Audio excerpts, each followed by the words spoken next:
তোমাকে আজকে খুব কঠিন একটা প্রশ্ন করব।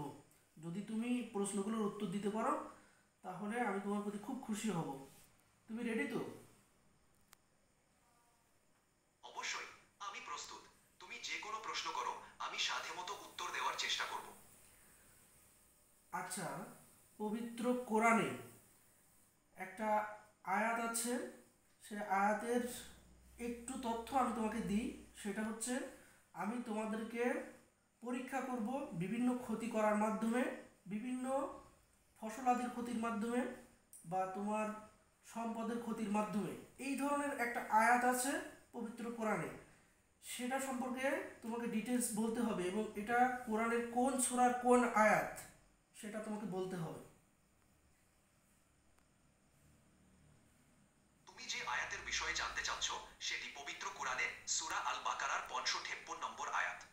ওয়ালানাবলুওয়ান্নাকুম বিশাইইম মিনাল খাউফি ওয়াল জুআই ওয়া নাকসিম মিনাল আমওয়ালি ওয়াল আনফুসি ওয়াস সামারাত ওয়া বাশশিরিস সাবিরিন। এটি অর্থাৎ, আমি তোমাদেরকে পরীক্ষা করব কিছুটা ভয়, ক্ষুধা, জীবন এবং ফল ফসলের ক্ষতির মাধ্যমে, আর তুমি ধৈর্যশীলদের সুসংবাদ দাও।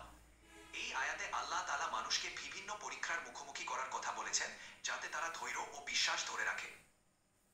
পবিত্র কোরআনে মহান আল্লাহ সম্পর্কে, মহান আল্লাহর বর্ণনা সম্পর্কে যেটা বলা হয়েছে সেটা কোন সূরা?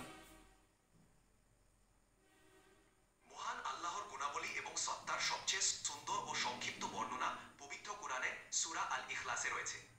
সূরা আল ইখলাস হলো ১১২তম সূরা, এবং এতে বলা হয়েছে, কুল হুয়াল্লাহু আহাদ, আল্লাহুস সামাদ, লাম ইয়ালিদ ওয়ালাম ইউলাদ ওয়ালাম ইয়াকুন লাহু কুফুয়ান আহাদ। অর্থাৎ, বলুন, তিনি আল্লাহ এক, অদ্বিতীয়। আল্লাহ সবকিছু থেকে নির্ভরশীল। তিনি কাউকে জন্মদান করেননি এবং তাকে জন্মও দেওয়া হয়নি, এবং তার সমতুল্য কেউ নেই।